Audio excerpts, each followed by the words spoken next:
యక్షగానం కళాకారులు గడ్డం సమ్మయ్యకు పద్మశ్రీ పురస్కారం దక్కింది. తల్లిదండ్రుల నుంచి వచ్చిన చిందు యక్షగానంతో సమ్మయ్య అనేక ప్రదర్శనలు ఇచ్చారు. జనగాం జిల్లా అప్పిరెడ్డిపల్లికి చెందిన 67 సంవత్సరాల సమ్మయ్య ప్రముఖ చిందు యక్షగానం కళాకారునిగా 5 దశాబ్దాలకు పైగా 19,000 ప్రదర్శనలు ఇచ్చారు. సంపూర్ణ అక్షరాస్యత, పర్యావరణ పరిరక్షణ వంటి సామాజిక కార్యక్రమాలలో ప్రదర్శనలు ప్రదర్శించారు. నిరాడంబరమైన నేపథ్యం నుంచి వచ్చిన గడ్డం సమ్మయ్యకు అత్యుత్తమమైన పద్మశ్రీ పురస్కారం దక్కడంపై ఆనందం వ్యక్తం చేస్తున్న సమ్మయ్యతో మా ప్రతినిధి శ్రీకాంత్ ఫేస్ టు ఫేస్. కేంద్ర ప్రభుత్వం ప్రతిష్టాత్మకమైనటువంటి పద్మ అవార్డును అయితే ప్రకటించి ఇందులో తెలంగాణకు సంబంధించినటువంటి యక్షగాన కళాకారుడు గడ్డం సమ్మయ్యకు పద్మశ్రీ అవార్డు అయితే లభించింది. ప్రస్తుతానికి మనతో పాటు అవార్డు గ్రహీత గడ్డం సమ్మయ్య ఉన్నారు, అడిగి తెలుసుకుందాం. మీరు చెప్పండి, ప్రధానంగా కేంద్ర ప్రభుత్వం నుండి పద్మశ్రీ అవార్డు రావడం మీకు ఎట్లా అనిపిస్తుంది? సార్, మా కళ గ్రామీణ పల్లె ప్రాంతాలలో రామాయణం, మహాభారతం, యక్షగాన ఇతివృత్తాంతాలు, భాగవతాల కానుంచి మేము ప్రదర్శించే వాళ్ళం.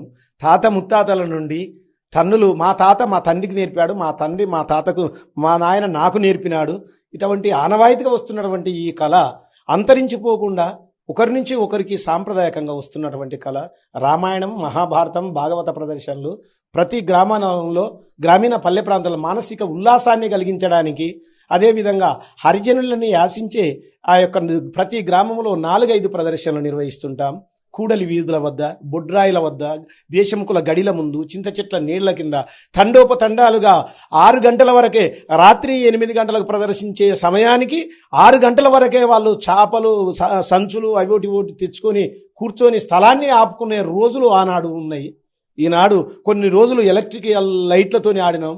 ఇప్పుడు కరెంటు ద్వారా, ఎలక్ట్రికల్ ద్వారా కూడా అనేకమైనటువంటి ప్రదర్శనలు నిర్వహించినాం. మా తాతలు తండ్రులు ఆడితే తండోపతండాలుగా 3-4 గ్రామాల నుంచి వచ్చి ప్రదర్శనలు చూసి ఆనందపడి మాకు ఒక ఆర్థికంగా కూడా డబ్బులు అందజేసిపోయేటువంటి రోజులలో ఇప్పుడు ప్రభుత్వం టీవీలు, రేడియోలు, వాట్సాప్లలో ఇవన్నీ రావడం వల్ల మా కళ అంతరించిపోతున్నది. ఈ అంతరించిపోయే కళను కొన్ని రోజులు ప్రభుత్వం కూడా మమ్మల్ని గుర్తించి మాకు డిపిఆర్ఓ సమాచార పౌర సంబంధాల శాఖ నుండి, క్షేత్ర ప్రచారాల శాఖ నుండి, నెహ్రూ యువక కేంద్రం నుండి, సాంస్కృతిక శాఖ నుండి అనేక ప్రదర్శనలు మాకు ఇచ్చి మేము ప్రదర్శనలు నిర్వహించినాం. అటువంటి రీతిలో మేము ఎన్నో రివార్డులు అందుకున్నాను.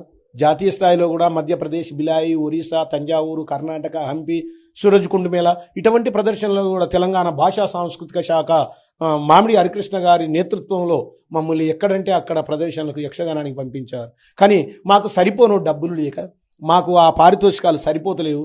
ఇప్పుడు వృత్తి కళనే పక్కకు పెట్టే కాడికి వచ్చింది. హౌవృత్తి కళే ముందు పోతున్నది. వృద్ధ కళాకారులకు పింఛన్లు కూడా, ఉత్త కళాకారులకు పింఛన్లు ఇస్తాండ్రు, హౌవృత్తి కళాకారులకు పింఛన్లు ఇస్తుండ్రు. వృత్తిని నమ్ముకునే వాళ్ళకు కూడా పింఛని ఇచ్చే పరిస్థితులు కూడా ఈ రోజు కనిపించడం లేదు.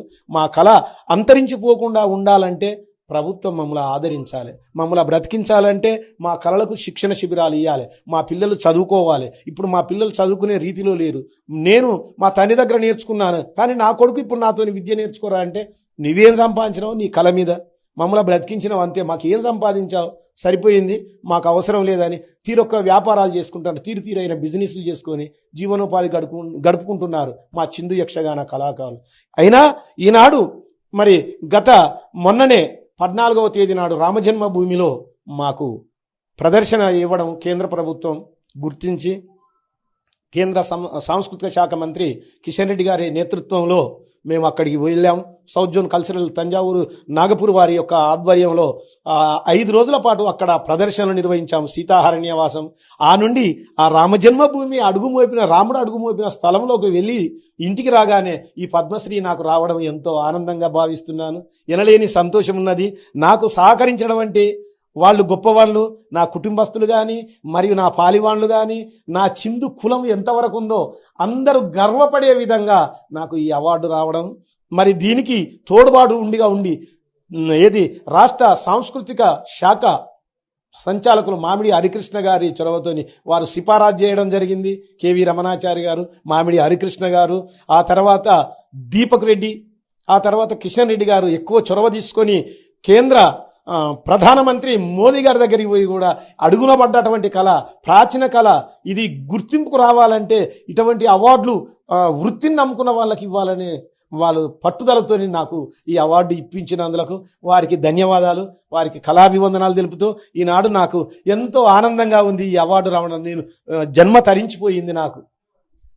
5 దశాబ్దాల పాటు కూడా 19,000కు పైగా ప్రదర్శనలు చేశారు. అందులో మీకు ముఖ్యమైనటువంటి మీకు ఇష్టమైన పాత్ర ఏంటి? నాకు ఇష్టమైనటువంటి పాముడు గాని, భీముడు గాని, ఆ తర్వాత మైరావణుడు గాని, హిరణ్యకశ్యపుడు గాని, కీచకుడు గాని, ఇటువంటి పాత్రలలో నేను భీముని పాత్రలలో కూడా ఈ విధంగా నేను దుష్యంతుడు గాని, భీష్ముడు గాని ఇటువంటి పాత్రలలో మిన్నగా రాణించాను.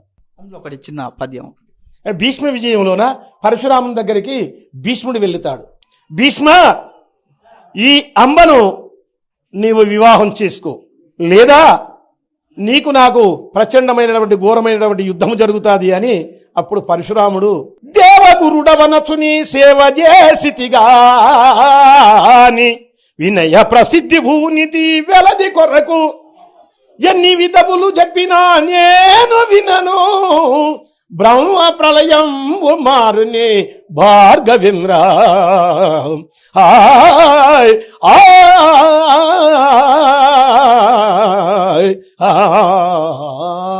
ఇంతవరకు దాకా నీ సేవ చేశాను, కానీ ఆ వెలది కొరకు నీవెన్ని చెప్పినా నేను వినేవాడిని కాను అని భీష్ముడు పరశురామంతో అంటాడు. ప్రస్తుతం అంటే మీ కళ ఆదరణ ఉందంటారు ఇప్పుడు? మరి ఇప్పుడు లేదండి, గ్రామాలలో తక్కువ ఆదరణ ఉంది. ఈ వాట్సాప్లలోనే చూస్తున్నారు, టీవీలలో చూస్తున్నారు, సీరియల్ చూసి మా కళ వెనుకబడి ఉంటుంది సారిగా. ప్రభుత్వం ఏం కోరుకుంటున్నారు? ఇక ప్రభుత్వం కోరేది ఏమున్నదండి, నా కుటుంబము నా చిందు జాతి రావాలంటే, చిందు జాతి బ్రతకాలంటే, తగిన ఆదరణ వాళ్ళకి కావాలంటే ప్రభుత్వం నుండి ప్రత్యేకమైనటువంటి నిధులు కావాలి. మాకు ప్రత్యేకంగా చిందు యక్షగాన అకాడమీ ఏర్పాటు చేయాలి. దాంట్లో మాకు అన్ని జరుగుతాయి. చిందు కళాకారుల జీవనోపాధి గురించి ప్రత్యేకమైన నిధులు అంటే మా వేషభూషణాలకు, మా బ్రతుకు తెరువుకు, ఒక్క ప్రదర్శనకు క్లాస్ కళాకారులనేమో మిన్నగా చూస్తాను, ఈ చిందు కళాకారులను ఒక మన్నుగా చూస్తున్నారు.